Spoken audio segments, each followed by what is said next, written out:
কাফনের ভিতরে বিষাক্ত একটা সাপ নড়াচড়া করে। আল্লাহু আকবার বলেন। নবীজি নিজে দেখতেছেন, সকল সাহাবায়ে কেরাম দেখতেছেন। একটা লোকের কাফনের কাপড়ের ভিতরে নবীজি নিজে জানাজায় হাজির। এমন একটা লোকের কাফনের কাপড়ের ভিতরে দেখেন তাকাইয়া একটা বিষাক্ত সাপ নাড়াচাড়া করে। নবীজি সাল্লাল্লাহু আলাইহি ওয়াসাল্লাম দূর থেকে একজনকে বললেন, কাফনটা একটু সরাও তো, মুখটা দেখি। যখন সরালেন তখন দেখেন তাকুলু লাহমুহু, তাকাইয়া দেখেন এই সাপ এই লোকটার শরীর থেকে গোশতগুলা খাচ্ছে। হাদিসটা ভালো করে শুনেন, তাকুলু লাহমুহু, গোশতগুলা খড়মড় করে খাচ্ছে, হাড্ডিগুলা কি সব খাচ্ছে। এই অবস্থা দেখে সকল মুসল্লিরা হাউমাউ করে কাঁদতে লাগলেন, কাঁপতে লাগলেন। রাসূল সাল্লাল্লাহু আলাইহি ওয়াসাল্লাম কিছু বুঝে উঠতে পারলেন না। ফাকাসাদা আবু বকর সিদ্দিক রাদিয়াল্লাহু তাআলা আনহু, আবু বকর সিদ্দিক রাদিয়াল্লাহু তাআলা আনহু সিদ্ধান্ত করলেন, নিয়ত করলেন, ইরাদা করলেন। আবু বকর ইরাদা করলেন এই সাপটাকে তিনি মেরে ফেলবেন। যেই সাপটা একটা মৃত মানুষের গোশত খাচ্ছে, জানাজার আগে রাসূল হাজির, এই সাপটাকে তিনি মেরে ফেলবেন, এই জন্য একটা লাঠি হাতে নিলেন। এমন সময় তাকাইয়া দেখেন সকল মুসল্লিরা, আমরা যেভাবে বসে আছি সকল মুসল্লিরা তাকাইয়া দেখে ফানাতাকাতিল হাইয়াতু বিলিসানিল ফাসিহ। এমন সময় সকলে তাকাইয়া দেখেন স্পষ্ট ভাষায় এই সাপ সুন্দর করে কথা বলতেছে। এই সাপ আল্লাহর কাছে ডাক দিয়ে বলেছে, আল্লাহ, তোমার হাবিব এই লোকের জানাজার জন্য হাজির হয়ে গিয়েছে, আর আমি এই লোকটার গোশত খাচ্ছি। আর তোমার হাবিবের কলিজার টুকরা সাহাবী আবু বকর হাতের মধ্যে লাঠি নিয়েছে আমাকে মেরে ফেলতে। আল্লাহ, তুমি এই মুহূর্তে আমার জবান খুলে দাও, আমি তোমার আবু বকরের সঙ্গে কথা বলতে চাই। আল্লাহু আকবার। হঠাৎ করে সকল মুসল্লিরা দেখে কাফনের কাপড়কে ছিদ্র করে এই সাপ তার মাথা বের করে, ফানা বের করে তাকিয়ে আছে, আর ডাক দিয়া বলতেছে, তাকিয়ে আছে, আওয়াজ করে মুখটা বের করে রাসূল পাকের চেহারার দিকে তাকাইয়া পড়তে লাগলো, আশহাদু আল্লা ইলাহা ইল্লাল্লাহু ওয়াহদাহু লা শারীকা লাহু ওয়া আশহাদু আন্না মুহাম্মাদান আবদুহু ওয়া রাসূলুহু। এই সব সাক্ষ্য দিতে লাগলো, এক আল্লাহ ছাড়া আর কেউ নাই, তার সঙ্গে কারো শরীক চলে না, এক অদ্বিতীয়, ওয়াহদাহু লা শারীকা লাহ, এক অদ্বিতীয়, যার সঙ্গে শরীক চলে না। আর আপনি দাঁড়িয়ে আছেন, আমি সাক্ষ্য দিলাম আপনি হলেন আল্লাহ পাকের রাসূল। সকল মানুষ আশ্চর্য হয়ে গেলেন। একটা সাপ দেখি কথা বলে, সাপ মুখের গোশত খেয়ে আশহাদু আল্লাহ কথা বলতে লাগলো। কথাগুলা বলার পরে, কথাগুলা বলে কালিমা পড়ে ঈমানের স্বীকৃতি দিয়েছে।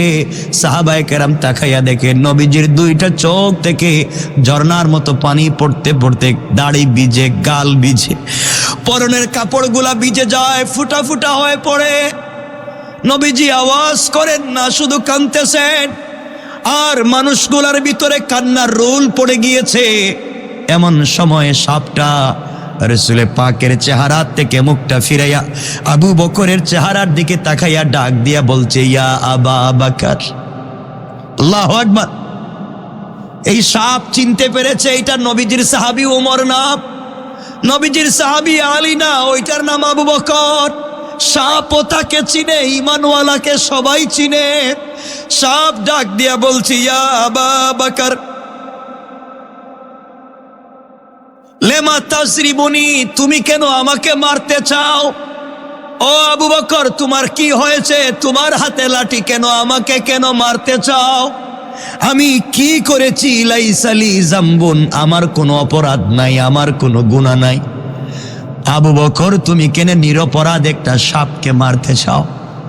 সাপ কথা বলতেছে, আবু বকর তুমি আমাকে কেন মারতে চাও? বলো, আমার তো কোনো গুনাহ নাই, লাইসালি জামবুন, আমার কোনো অপরাধ নাই, আমাকে কেন মারতে চাও? আবু বকর চিৎকার করে বলছেন, ও সাপ, আমি তোকে বুঝি না, কে তুমি? এভাবে কথা বলো, আমাকেও চিনো, তোমার অপরাধ নাই বলতেছো, তুমি কেন একজন মৃত মানুষের গোশত খাচ্ছ? জানাজা এখনো হয় নাই, নবীজি এখানে হাজির, তুমি কেন এই লোকটার গোশত খাচ্ছ? সাপ ডাক দিয়া বলছে, আবু বকর আমি আমার পেটের খিদায় গোশত খাই না, আমারানি আল্লাহু আন উআযিবা ইলা ইয়াউমাল কিয়ামাহ, আল্লাহ তাআলা আমাকে ডেকে বলেছেন, সাপ তুই তাড়াতাড়ি যা, আর আমার এক নাফরমান বান্দা মারা গিয়েছে, তার জানাজায় রসুল হাজির। বুঝাতে চাই রসুল তার সাহাবায়ে কেরামকে নিয়ে, যদি অপরাধীর জানাজা পড়লে আমি মাফ দিব না, তুই ওই লোকটার গোশত খাবি, একদিন না কিয়ামত পর্যন্ত। ও আবু বকর, তুমি আমাকে মারতে চাও, আর আল্লাহ আমাকে বলে দিয়েছেন হুকুম করে, আমি যেন তারে পেছাইয়া শাস্তি দিতে থাকি আর গোশত ভক্ষণ করতে থাকি কিয়ামতের দিন পর্যন্ত। নাউজুবিল্লাহ। সাহাবায়ে কেরাম কাঁদতে লাগলেন। হযরতে আবু বকর সিজদায় পড়ে গেলেন, আর রাসূল ডাক দিয়া বলতে লাগলেন, আল্লাহ, আমি নবীজি হাজির, এতগুলা মানুষ হাজির, আর এই লোকটাকে আমার সামনে কষ্ট দিচ্ছ। আল্লাহ বলছেন, আমি তাকে আরো শাস্তি দিব, আরো দিব, দুনিয়ার মানুষকে বুঝাবার জন্য শাস্তিটা দিতেছি। আবু বকর সাপকে ডাক দিয়া বললেন, সাপ তুমি যেহেতু কথা বলতেছো, তুমি বলো কেন তাকে শাস্তি দিতে লাগলে? কি করেছে এই গোলাম, কি করেছে? আমরা জানতাম সে ভালো লোক, এই জন্য আমরা জানাজায় এসেছি, এই জন্য আল্লাহর রাসূল জানাজায় এসেছেন, তুমি তার গোশত খাচ্ছ, কি করেছে? এমন সময় এই সাপ ডাক দিয়া বলতে লাগলো, এই লোকটা 3টা অপরাধ করেছে। কয়টা অপরাধ? এই লোকটা 3টা অপরাধ করেছে। 3 অপরাধের কারণে তার শাস্তি হয়। এই লোকটা এমন 3টা অপরাধ করেছে, লাহু সালাসুন, এই লোকটা 3টা অপরাধ করেছে, এই জন্যে তাকে শাস্তি দেওয়া লাগবে। কি অপরাধ করেছে? 1 নাম্বার, এই লোকটার অপরাধ আউয়াল তারিকুস সালাহ, এই লোকটা নামাজ পড়তো না, মাঝে মাঝে ছেড়ে দিত, মাঝে মাঝে নামাজ ছেড়ে দিত, একেবারেই পড়তো না, এই জন্যে তাকে এই শাস্তি, তারিকুস সালাহ। 2 নাম্বার, মানিউজ যাকাত, এই লোকটা যাকাত দিতে অস্বীকার করত, এই জন্যে তার এই শাস্তি। 1 নাম্বার তারিকুস সালাত। 2 হাত জোড় করে বলছি, ও জওয়ানেরা, যাই করো, যেখানেই থাকো, সময় পাইলে আগে পরে, যখন সময় পাও আগে নামাজ। রাসূল ইন্তেকালের আগে যখন অজ্ঞান হয়ে যেতেন, জ্ঞান ফিরলেই বলতেন, আসসালাত আসসালাত আসসালাতু আলা ওয়াক্তিহা। এই জন্যে আজকে আমাদের পণ আর প্রতিজ্ঞা হবে, যখনই সুযোগ পাবো নামাজ পড়ব। বলেন ইনশাআল্লাহ। রাসূল পাক সাল্লাল্লাহু আলাইহি ওয়াসাল্লাম হযরত মুআজকে মুআজ ইবনে জাবাল মুআজকে যখন ইয়েমেনের দায়িত্ব দিয়ে পাঠালেন, ইয়েমেনের দায়িত্ব, ইয়েমেনের কথা উঠতে একটা শব্দ যোগ করে দেই। রাসূল সাল্লাল্লাহু আলাইহি ওয়াসাল্লাম একদিন হাত উঠে দোয়া করতেছেন, এতটুকুন হাত উঠালেন যে তার বগল একটু উপরে উঠে গেল, একটু লম্বা উঁচা করে হাত উঠালেন, দোয়া করতেছেন বারাকাতের দোয়া। তো দোয়ায় শুধু বলতেছেন আল্লাহুম্মা বারিক লানা, আল্লাহ আমাদেরকে বরকত দাও এবং শামে বরকত দাও, ইয়েমেনে বরকত দাও। সাহাবায়ে কেরাম বলছেন, ইয়া রাসূলুল্লাহ আপনি বলেন না মক্কা মদিনায় বরকত দাও। সুবহানাল্লাহ বললেন না? আপনি মদিনায় আছেন, আমরা মদিনায় আছি, আপনি বলবেন মদিনায় বরকত দেও, আপনি বলবেন মক্কায় বরকত দেও, আপনি বলেন শামে আর ইয়ামানে বরকত দেও। রাসূল আবার বলছেন আল্লাহ তুমি শামে আর ইয়ামানে বরকত দাও। দোয়া শেষ হলো, সাহাবায়ে কেরাম জিজ্ঞাসা করলেন, ইয়া রাসূলুল্লাহ থাকি মদিনায়, আপনি আছেন মদিনায়, কাবাগর মক্কায়, আর দোয়া করলেন শাম আর ইয়ামেন। রাসূল পাক সাল্লাল্লাহু আলাইহি ওয়াসাল্লাম বললেন, শোনো, কিয়ামতের আগ পর্যন্ত একদল মানুষ আল্লাহর এই জমিনে আল্লাহর দ্বীনকে টিকিয়ে রাখবার জন্য জীবন যৌবন বিসর্জন করে নিজের কলিজা পর্যন্ত বের করে দিয়ে যারা আমার এই জমিনে আল্লাহর এই জমিনে দ্বীন প্রতিষ্ঠার জন্যে আমরণ কাজ করে যাবে, এই দলটা বের হবে ইয়ামন এবং শাম থেকে। সুবহানাল্লাহ বলেন, ইয়ামান এবং শাম থেকে বের হবে। সুতরাং এদের জন্য দোয়া করে দিলাম। আপনারা মনে করেন এই পৃথিবীর হৃৎপিণ্ড, আমরা মনে করি মক্কা, আমরা মনে করি মদিনাটা আবেগের জায়গা, কিন্তু এই পৃথিবীর হৃৎপিণ্ড হচ্ছে ইয়ামান, হৃৎপিণ্ড হচ্ছে শাম। শাম বলতে রাসূল শামের কথা বলেছেন, শাম বলতে আজকার ইরাক, সিরিয়া, ইয়েমেন, ইরান, এই সব, ফিলিস্তিন, ইসরায়েল, এই সব এলাকা মিলে শাম। রাসূল তাদের জন্য বারাকাতের দোয়া করেছেন। সুবহানাল্লাহ বললেন, দোয়া করেছেন তাদের জন্য। তো মুআজ ইবনে জাবালকে রাসূল পাক সাল্লাল্লাহু আলাইহি ওয়াসাল্লাম যখন ইয়েমেনের দায়িত্ব দিয়ে পাঠালেন, তাকে বললেন, মুআজ তুমি যাচ্ছ একটা ইয়েমেন দেশে যাচ্ছ, মনে রাখবে এখানে চলার পথে যাই করো মজলুমের ফরিয়াদকে ভয় করবে। মজলুম যেন কোনো ফরিয়াদ না করে, কেউ যেন মজলুম হয়ে হাত উপর দিকে না উঠায়, কেউ যেন মজলুম না হয়ে বুকে ব্যথা না পায়, কেউ যেন মজলুম না হয়ে চোখের পানি না ছাড়ে, কারণ মজলুমের ফরিয়াদ এবং আল্লাহর মধ্যে কোনো পর্দা থাকে না। আল্লাহু আকবার বলেন। মজলুম যখন মজলুম হয় ফরিয়াদ করে, তখন তার আর আল্লাহর মাঝখানে কোনো পর্দা থাকে না। এজন্য আল্লাহর ওয়াস্তে আমরা নিজে কাউকে মজলুম বানাবো, কথা বলেন না কেন মজলুম বানাবো? আমরা তো কখন কাকে কোন জায়গায় মজলুম বানিয়ে দিই তা বলতে পারি না, তা বলতে পারি না। এজন্য আল্লাহর ওয়াস্তে আল্লাহ আমাদের সবাইকে কবুল করুক, সকলে বলেন আমিন। অন্যায় থেকে, ফিতনা থেকে আমাদের সকলকে আল্লাহ হেফাজত করুক, জোরে বলেন আমিন। আজকে সমাজকে বিকারগ্রস্ত করে দিচ্ছি আমরা, এই জমিনকে ধ্বংস করে দিচ্ছি আমরা। কিয়ামত এমন একটা দিন, যেই দিন খুব কাছে চলে এসেছে, একেবারেই কাছাকাছি বলা যায়। এই কিয়ামতের দিনে আল্লাহ পাক রব্বুল ইজ্জত ওয়াল জালালের কাছে আপনাকে আমাকে জবাবদিহি করা লাগবে। মনে রাখবেন, এই সমাজে যদি আমরা দ্বীনের কাজ না করি, এই সমাজে যদি আমরা ভালো কাজ না করি, আল্লাহর কাছে রাসূল পাকের সামনে আমাদেরকে জবাবদিহি করা লাগবে। ওই দিন যদি আমরা আল্লাহর সামনে বিপদগ্রস্ত হয়ে যাই, ঝামেলায় পড়ে যাই, আমরা আর বাঁচতে পারবো না। আল্লাহ রাসূল সাল্লাল্লাহু আলাইহি ওয়াসাল্লাম বলেছেন, কিয়ামতের দিন আল্লাহ তাআলা যে হিসাব নেবেন, সর্বপ্রথম যে জিনিসের হিসাব নেবেন সেটা কি? সালাত। সেটা কি? আবার বলেন, সেটা কি? সালাত। এই নামাজ যদি ঠিক হয়ে যায়, এই নামাজ যদি ঠিক হয়ে যায়, এই সালাত যদি পূর্ণাঙ্গ হয়ে যায়, আল্লাহ তাআলা হতে পারে অন্য কোনো জিনিস জিজ্ঞাসা নাও করতে পারে। সুবহানাল্লাহ বলেন না? আমরা তো সব ঠিক করতেছি, কিন্তু নামাজ ঠিক করতেছি না। সময় নেই, আসেনি সময়, সময় আসেনি, নাই তো সময় নাই। আজান হইলেই দোকানে ব্যবসা বেশি শুরু হয়, আজান শুরু হইলেই তো দেখা যায় কাজ কারবার বেড়ে যায়, আজান শুরু হলেই দেখবেন পিছনে কে ডাকতেছে, ঘরে কোন ঝামেলা লেগে গিয়েছে। এজন্য মনে রাখবেন, আল্লাহর ওয়াস্তে, আল্লাহকে ওয়াস্তে এই দুনিয়ার জমিনে চলার পথে যে যেখানে আছি, যে অবস্থায় থাকি, আমরা নামাজ পড়ব যে পরিস্থিতিতে থাকি।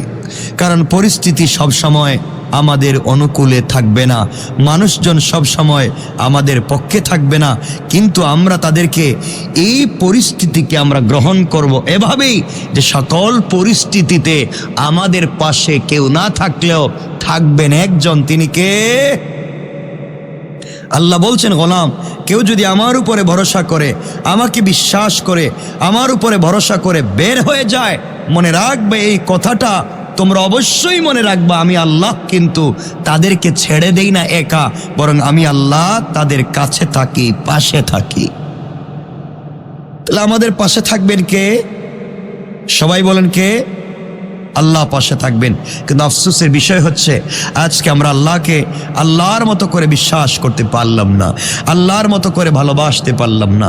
আল্লাহ যেভাবে আমাদেরকে বলেছেন সেভাবে আল্লাহর কাছাকাছি আমরা থাকতে পারলাম না। দুনিয়ার জমিনে আমরা যে অন্যায় অনাচার করে যাচ্ছি, কিয়ামতের দিনে আল্লাহ পাকের কাছে আমাদেরকে যে জবাবদিহি করা লাগবে, এই জবাবদিহির জন্য আপনারা তৈয়ার থাকেন যে আমরা যা করছি এর জন্য জবাবদিহি করা লাগবে। আল্লাহ রাব্বুল ইজ্জতুল জালাল তেলাওয়াতকৃত আলোচ্য আয়াতের ভিতরে শুরু থেকেই যে কথা বলছেন, ইন্নাল্লাহা ওয়া মালাইকাতাহু ইউসাল্লুনা আলান নবী, আল্লাহ রাব্বুল ইজ্জতুল জালাল বলছেন এই দুনিয়ার জমিনে চলার পথে আমাদেরকে যে কাজ করা লাগবে, আল্লাহ রাব্বুল ইজ্জতুল জালাল সুন্দর করে বলছেন, আল্লাহ এবং তার ফেরেশতাগণ নবীর প্রতি রহমত প্রেরণ করেন। আল্লাহ বলছেন, ইন্নাল্লাহা ওয়া মালাইকাতাহু ইউসাল্লুনা আলান নবী ইয়া আইয়ুহাল্লাযীনা আমানু সাল্লু আলাইহি ওয়া সাল্লিমু তাসলিমা। হে মুমিনগণ, তোমরা নবীর জন্য রহমত, মাগফিরাত, বারাকাত এবং নাজাত, নবীর জন্য, পুরা উম্মতের জন্য, পুরা জাতির জন্য তোমরা আল্লাহর কাছে বেশি বেশি চাও এবং তার প্রতি তোমরা বেশি বেশি সালাম প্রেরণ করো। মনে রাখবেন, এই পৃথিবীতে আমরা যদি কাউকে ভালোবাসতে না পারি, একজনকে তো পারবো, তিনি হচ্ছেন আল্লাহর রাসূল। কারণ এই পৃথিবীতে আমরা ব্যর্থ ভালোবাসার ভান করছি, আমরা পরিবারকে ভালোবাসছি, আমরা মা বাপকে ভালোবাসছি, আমাদের সন্তানদেরকে ভালোবাসছি, আমাদের স্ত্রীদেরকে ভালোবাসছি। মনে রাখবেন, এই ভালোবাসা হচ্ছে ভুয়া, এই ভালোবাসাটা ভুয়া। আপনি তাদের স্বার্থে আঘাত পড়লে দেখবেন বেঁকে বসেছে, উল্টে গেছে। কথা বলেন না কেন? হালকা স্বার্থে আঘাত পড়বে, আপনাকে একটা জিনিস বলছে, আপনি দেন নাই, উল্টে গেছে। কথা বলেন না? আপনি আপনার স্ত্রীকে একটা জিনিস সে বলছিল, আপনি দেন নাই, দেখবেন উল্টে গেছে। আপনি আপনার ছেলে আপনার কাছে, মেয়ে আপনার কাছে কোনো জিনিস চাইছে, আপনি ঠিক মতো দেন নাই, দেখবে আপনার সাথে কথাই বলবে না। কথা বলেন না? যাদের জন্য এত কিছু, কথাই বলবে না। দেখবেন আপনার ভাই আপনার কাছে কোনো জিনিস বলেছিল, আপনি হয়তো পারতেছেন না, এখন আপনি দেন নাই, দেখবেন সে আপনার পাশে নাই। দুনিয়া নিমক খারাপ। এজন্য আপনাকে আপনার জায়গায় তৈরি করে নিতে হবে। মনে রাখবেন, কষ্ট আসবে, বিপদ আসবে, এই সময়ে আর কিছু হোক না হোক ধৈর্য ধরে তাকিয়ে থাকতে হবে কার দিকে? আল্লাহ রাব্বুল ইজ্জতুল জালালের পরে বলছেন, ইন্নাল্লাযীনা ইউযুনাল্লাহা ওয়া রাসূলাহু লা'আনাহুমুল্লাহু ফিদ দুনিয়া ওয়াল আখিরাহ ওয়া আ'আদ্দা লাহুম আযাবাম মুহিনা। আল্লাহ রাব্বুল ইজ্জতুল জালাল বলছেন, যারা আল্লাহ এবং তার রাসূলকে কষ্ট দেয়, যারা দুনিয়ার জমিনে চলার পথে আল্লাহকে কষ্ট দেয়, যারা দুনিয়ার জমিনে চলার পথে রাসূলকে কষ্ট দেয়, আল্লাহ তাদের প্রতি ইহকালে এবং পরকালে অভিসম্পাত করেন। আল্লাহ রাব্বুল ইজ্জতুল জালাল বলছেন, এই দুনিয়ার জমিনে যারা আল্লাহকে কষ্ট দেয়, আল্লাহকে কষ্ট দেওয়ার অর্থ হলো আল্লাহর হুকুম পালন। কথা বলেন। মনে রাখবেন, কেউ যদি নামাজ না পড়ে, আল্লাহ বলছেন তাকে তিনি আখিরাতে শাস্তি দিবেন। আবারও বলছি, কেউ যদি নামাজ না পড়ে তাকে আখিরাতে শাস্তি দিবেন। আর কেউ যদি নামাজ নষ্ট করে, আল্লাহ বলছেন তাকে দুনিয়ায় শাস্তি দিব এবং আখিরাতে তাকে বিনা হিসাবে জাহান্নাম দেব। কেউ যদি নামাজ আমি বলছি কেউ যদি নামাজ না পড়ে তাহলে সে শাস্তি পাবে কোথায়? আখেরাতে। আর কেউ যদি নামাজ নষ্ট করে শাস্তি পাবে দুনিয়া আখেরাতে। নামাজ নষ্ট করে কেমনে?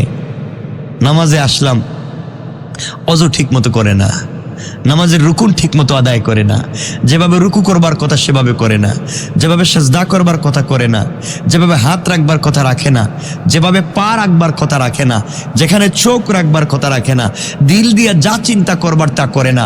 এগুলা না করলে নামাজের খুশু খুজু চলে যায়, নামাজ নষ্ট হয়ে যায়। আল্লাহর রাসূলকে আল্লাহ বলছেন, যারা নামাজ নষ্ট করে তাদেরকে দুনিয়ায় শাস্তি দিব, আখেরাতেও, কথা বলেন, আখেরাতেও শাস্তি দেব। এই জন্য আল্লাহ বলছেন, দুনিয়া যারা আমাকে কষ্ট দেয়,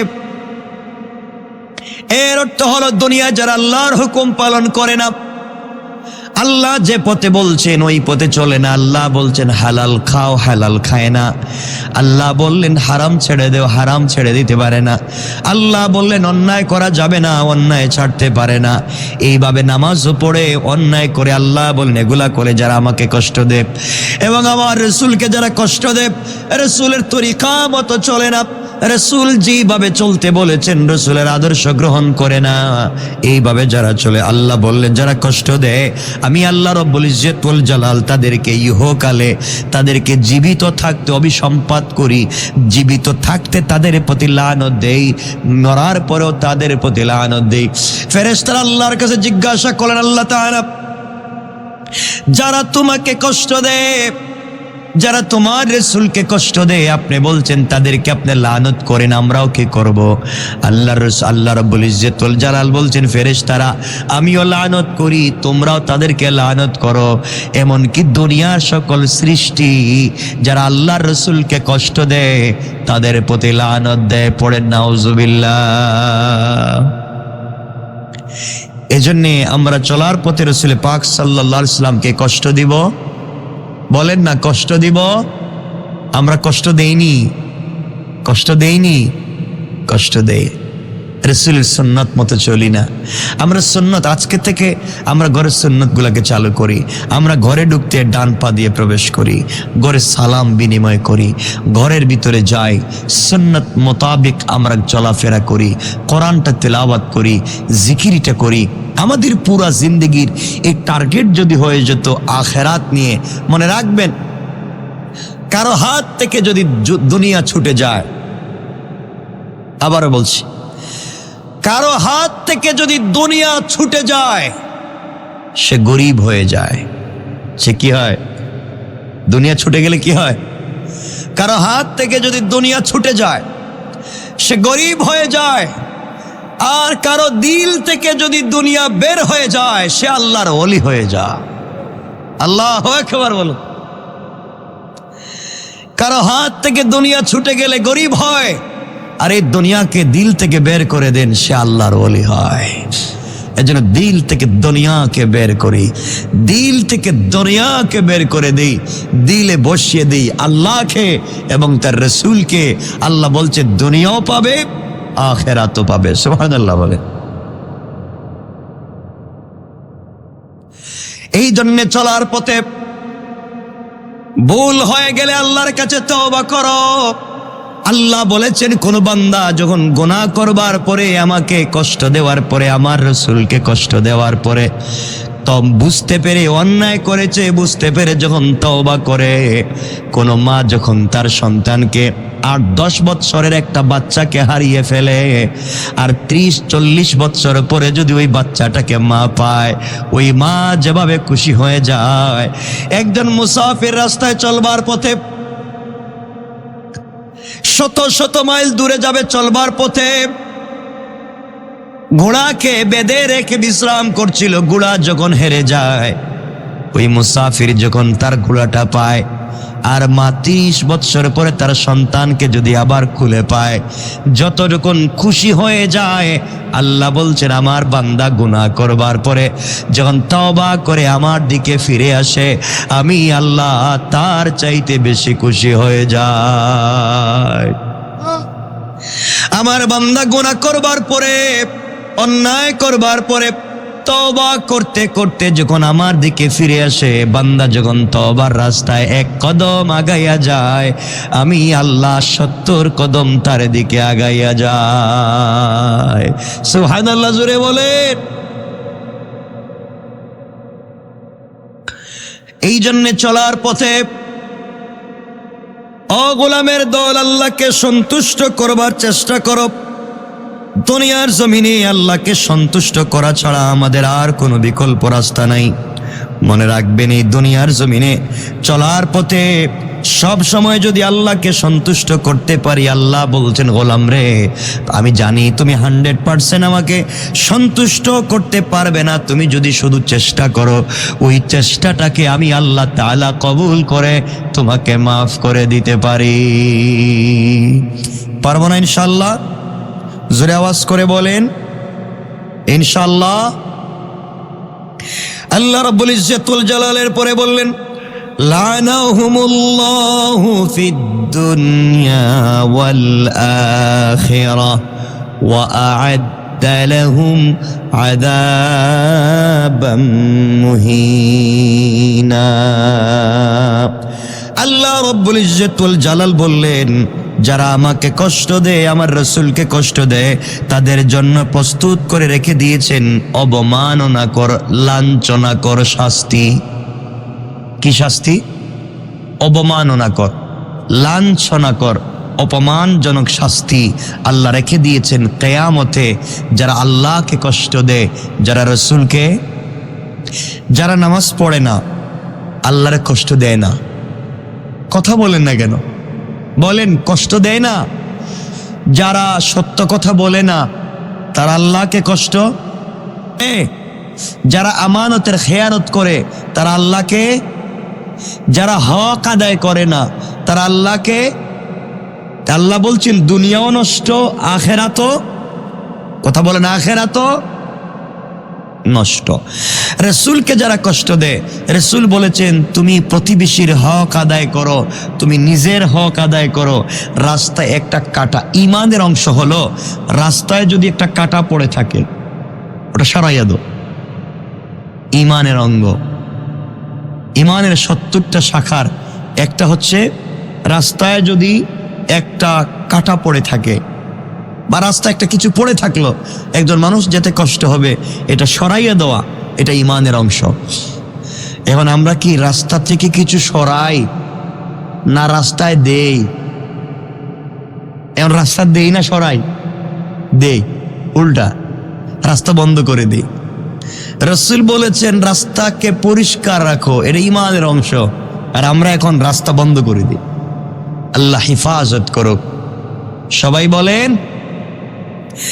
কেন বলতেছি কথাগুলা মনে রাখবেন। দুনিয়ার জমিন থেকে আমি আপনি বিদায় নিয়ে যেতে পারি, 3টা কথা বলবো, আজকে মনোযোগ দিয়ে শুনবেন যা বলতে চাই। এরপরে আল্লাহ রাব্বুল ইজ্জতুল জালালের পরের শব্দ থেকে বললেন, এরপরের শব্দ থেকে আল্লাহ বলেন, ওয়াল্লাযীনা ইউযুনাল মুমিনিনা ওয়াল মুমিনাতি বিগাইরি মাকতাসাবু ফাকাদ ইহতামালু বুহতানা ওয়া ইসমান মুবিনা। এরপরে আয়াতে আল্লাহ বললেন, যারা বিনা অপরাধে, কি অপরাধে? সবাই বলেন। আবারও বলছি, যারা বিনা অপরাধে কোনো মুমিন পুরুষ এবং মুমিন নারীকে কষ্ট দেয়। কি বুঝলেন? আল্লাহ বলছেন যারা বিনা অপরাধে তার কোনো মুমিন পুরুষকে, মুমিন বান্দাকে অথবা মুমিন বান্দিকে কষ্ট দেয়, আর তারা মিথ্যা অপবাদ দেয়, এই সমস্ত যারা করে, আল্লাহ বললেন তাদেরকে, আল্লাহ এই কথা বুঝাতে চাইলেন তারা প্রকাশ্যে পাপ বহন করে কিয়ামতের দিনে। তাদের পক্ষে পৃথিবীর কাউকে আমি কিয়ামতের দিনে দাঁড়াতে দিব না। কেউ দাঁড়াবে না, কেউ না। দুনিয়ার জমিনে যারা একজন মুমিন পুরুষকে কষ্ট দেয়, একজন মুমিন নারীকে কষ্ট দেয়, অথবা তার প্রতি অপবাদ দেয়, মিথ্যা অপবাদ দেয়, এইভাবে যদি কেউ করে, আল্লাহ রব্বুল ইজ্জত ওয়াল জালাল বললেন তাকে তো দুনিয়ায় শাস্তি দিব, আর মরার পরে তার পক্ষে আমি কাউকে দাঁড়াতে দিব না। নাউজুবিল্লাহ বলেন। চিন্তা করতেছেন আপনারা কি অবস্থা হবে? এই জন্য আল্লাহর ওয়াস্তে চলার পথে আমরা অন্যায় করব, কথা বলেন অন্যায় করব। আল্লাহ রব্বুল ইজ্জত ওয়াল জালাল বলছেন, ও গোলাম, এই দুনিয়ার জমিনে চলার পথে তুমি আমি আল্লাহকে ভালোবাসতে শিখো, আমাকে ভালোবাসতে শিখো। আর কিছু করো আর না করো, আমাকে সন্তুষ্ট করতে যদি পারো, আমার রাসূলকে তুমি যদি সন্তুষ্ট করতে পারো, পৃথিবীর কেউ যদি তোমার পাশে না থাকে, কিয়ামতের কঠিন ময়দানে আল্লাহ রব্বুল ইজ্জত ওয়াল জালাল বলছেন, আমি নিজে আমার আরশে আজিমের ছায়ায় জায়গা দিয়ে পর্দার আড়ালে রেখে আমি আমার বান্দার গুনার দিকে না তাকাইয়া আমাকে সন্তুষ্ট করেছে। এই খুশিতে আমি আল্লাহ আজকেও বান্দাকে সন্তুষ্ট করে জান্নাতের ওয়াদা দিতে পারি। এজন্য আল্লাহকে সন্তুষ্ট করেন। আমরা কেউ থাকবো না দুনিয়ায়, আপনিও মরে যাবেন, আমিও মরে যাব, কেউ নাই, কেউ থাকবো না। তো আমরা কি আল্লাহকে সন্তুষ্ট করতে পারবো না? বলেন না ইনশাআল্লাহ। ইনশাআল্লাহ। কেন বললাম কথাটা মনোযোগ দিয়ে শোনেন। এই দুনিয়ার জমিনে খুব কান খাড়া করে দিল দিয়ে শুনবেন। আমি যে এই কথাগুলা বললাম, কে বললা? আমি বলছি না তখন কথা বলেন। আমার কথা আপনারা শুনলেন না, আমার কথা আপনারা শুনলেন না, বসলেন, আমি বললাম।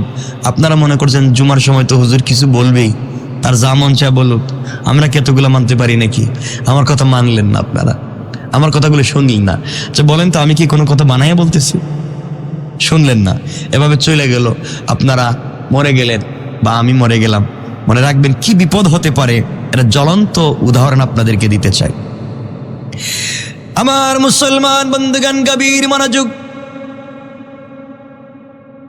কেউ যদি আল্লাহর রাসূলের কথাগুলা না শোনে, কেউ যদি আল্লাহর কথা না শোনে, আল্লাহ এবং রাসূলের কথাগুলা যে আলিম বলবেন, সে আলেমের কথা যদি কেউ না শোনে, দুনিয়ার জমিনে যদি এভাবে চলতে চায়, কি হতে পারে, কি কেমনে তার ইন্তেকাল হবে, কি অপরাধের কারণে সে শাস্তি পাবে।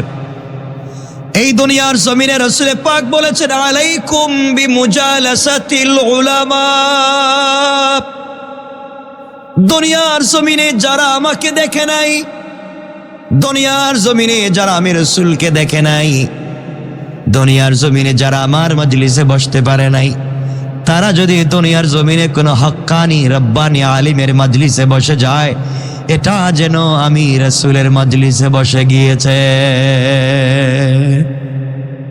আমার মজলিসে বসে আমার চেহারার দিকে তাকালে যেইভাবে গুনাহগুলা মাফ হয়ে যেত, কেউ যদি আমার আলেমদের মজলিসে বসে হক্কানি আলেমদের চেহারার দিকে তাকাইয়া থাকে, সেইভাবে তাদের জিন্দগির সগীরা গুনাহগুলাও ঝরে ঝরে মাফ হয়ে যায়।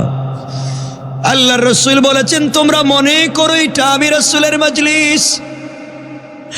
আমার মজলিসে বসলে যেইভাবে রহমতের ফেরেশতারা বেষ্টন করে বসে থাকে আর আল্লাহর কাছে রহমতের দোয়া করতে থাকে, তোমরা যদি কোনো আলেমের মজলিসে বসে থাকো, এই মজলিসটাকে আল্লাহ তাআলা রহমতের ফেরেশতা দিয়ে বেষ্টন করে দেয়, আর তারা পুরা মজলিসের মানুষের জন্য আল্লাহর কাছে রহমতের দোয়া করে পড়েন সুবহানাল্লাহ।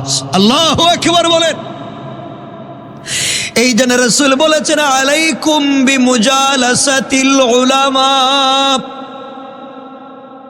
তোমরা আলেমের মজলিসে বসে থাকো, আলেমের মজলিসকে আমার মজলিস মনে করো। কেন কথাগুলা বলছি মনোযোগ দিয়ে শোনেন কি বলতে চাই। আমার বন্ধুগণ, আল্লাহর রাসূল আখিরি জামানার পয়গম্বর, সরকারে কায়নাত, দু জাহানের সরদার, নবী রহমত হাবিবুল্লাহ জনাবে মুহাম্মদ রাসূলুল্লাহ সাল্লাল্লাহু আলাইহি ওয়াসাল্লাম জানতে পারলেন এক লোক ইন্তেকাল করেছে। এক লোক ইন্তেকাল করেছে। একজন মানুষ ইন্তেকাল করেছে। সাহাবায়ে কেরামকে আল্লাহর রাসূল বলছেন, সাহাবীরা চলো এই লোকটা ইন্তেকাল করেছে, তার জানাজায় যাই। একটা লোক ইন্তেকাল করেছে, চলো আমরা সকলে মিলে তার জানাজায় যাই। কলিজার টুকরা প্রিয় হাবিব, এক লোক ইন্তেকাল করেছে, নিজে তার জানাজায় যাচ্ছেন, একা নয় বরং সাহাবায়ে কেরামকে সঙ্গে নিয়ে যাচ্ছেন। এর মতো মর্যাদাবান লাশ আর হতে পারে না, যেই লাশের পিছনে দাঁড়িয়ে আছেন স্বয়ং মুহাম্মদুর রাসূলুল্লাহ।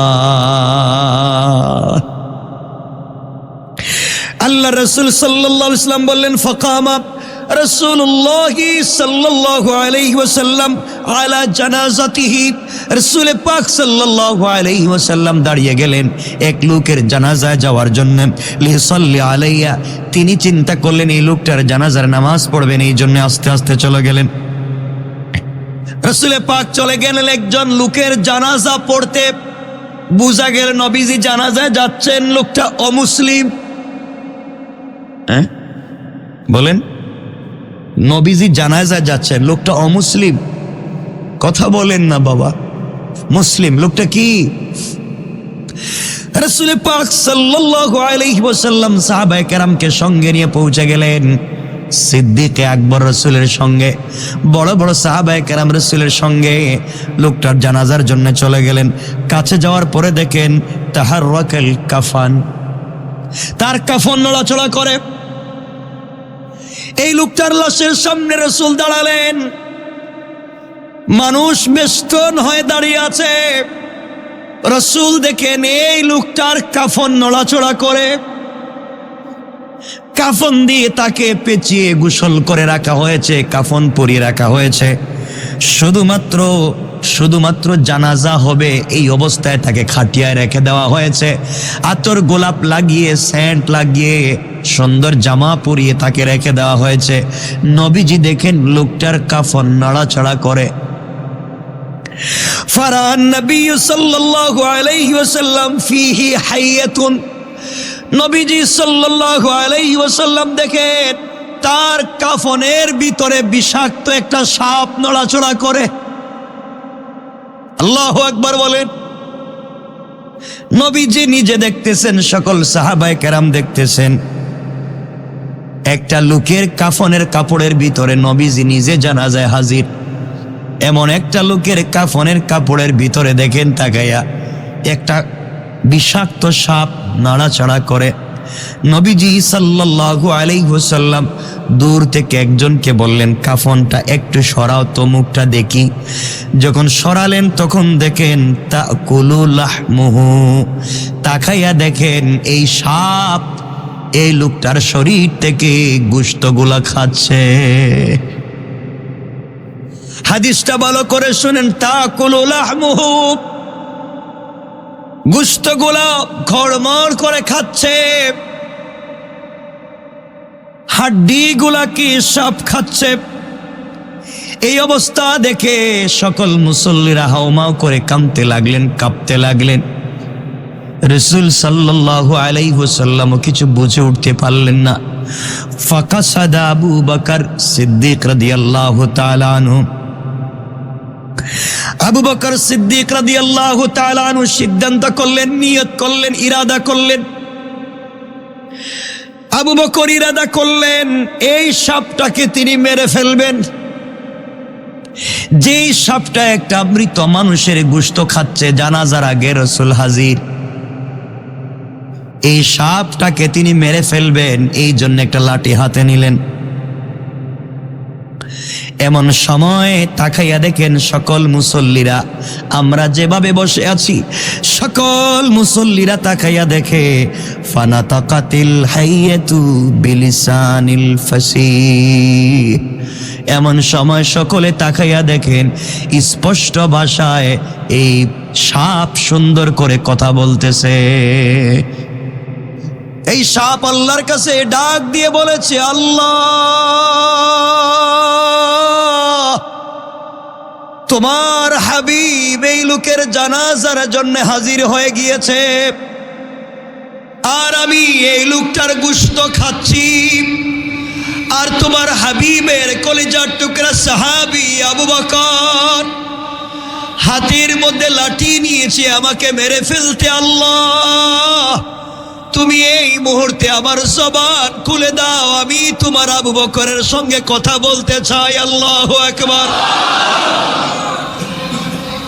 হঠাৎ করে সকল মুসল্লিরা দেখে কাপনের কাপড়কে ছিদ্র করে এই সাপ তার মাথা বের করে, ফানা বের করে তাকিয়ে আছে আর ডাক দিয়া বলতেছে, তাকিয়ে আছে আওয়াজ করে মুখটা বের করে রাসূল পাকের চেহারার দিকে তাকাইয়া পড়তে লাগলো, আশহাদু আল্লা ইলাহা ইল্লাল্লাহু ওয়াহদাহু লা শারীকা লাহু ওয়া আশহাদু আন্না মুহাম্মাদান আবদুহু ওয়া রাসূলুহু।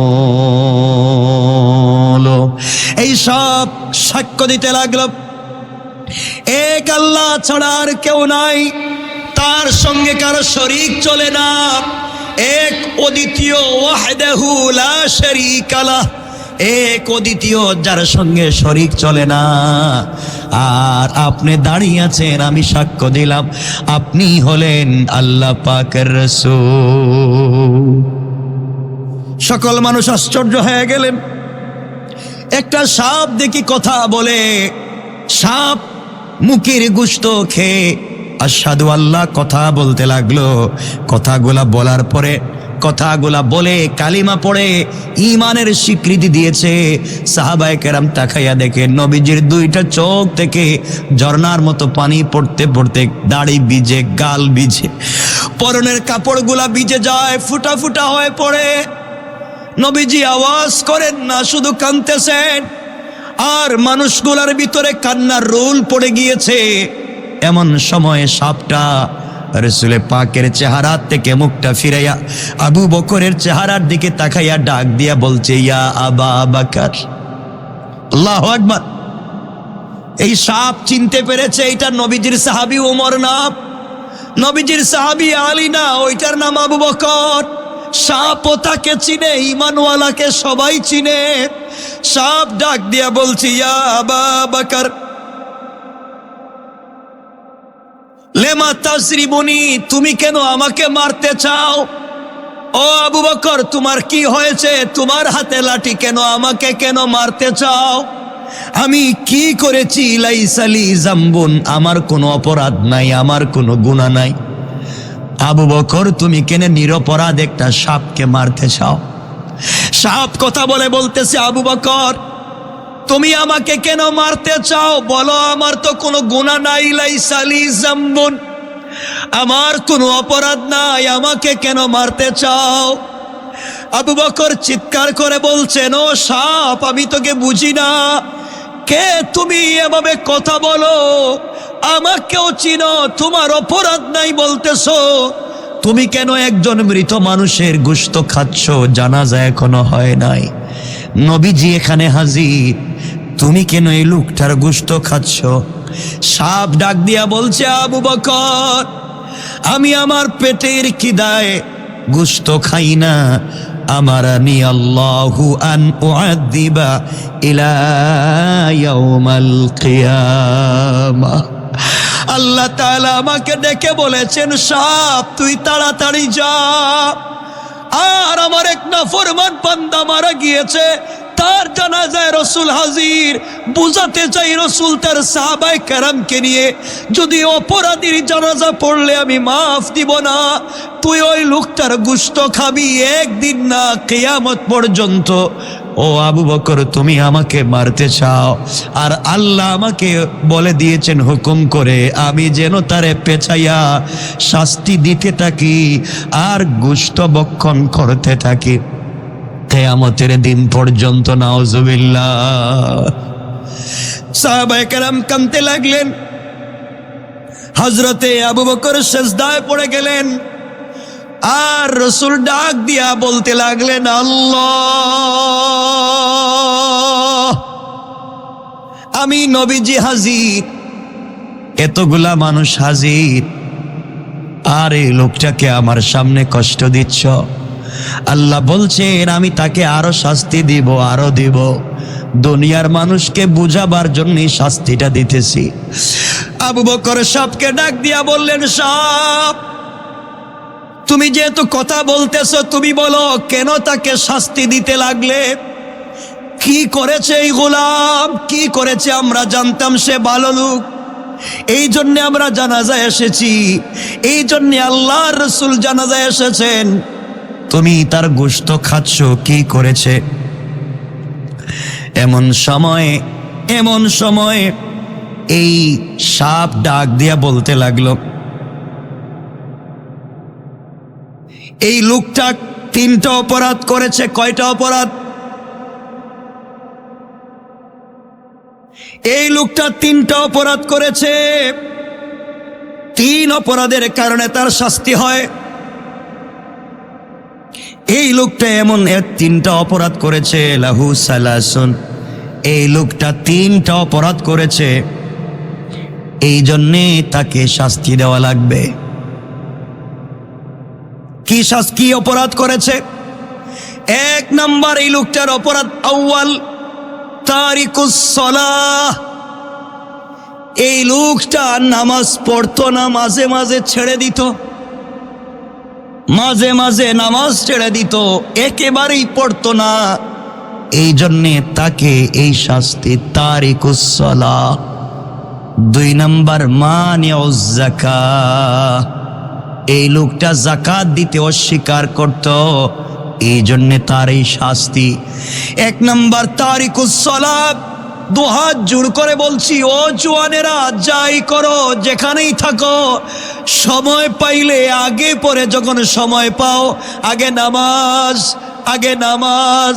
রাসূল ইন্তেকালের আগে যখন অজ্ঞান হয়ে যেতেন, জ্ঞান ফিরলেই বলতেন আসসালাত আসসালাত আসসালাতু আলা ওয়াক্তিহা। এই জন্যে আজকে আমাদের পণ আর প্রতিজ্ঞা হবে, যখনই সুযোগ পাবো নামাজ পড়ব। বলেন ইনশাআল্লাহ।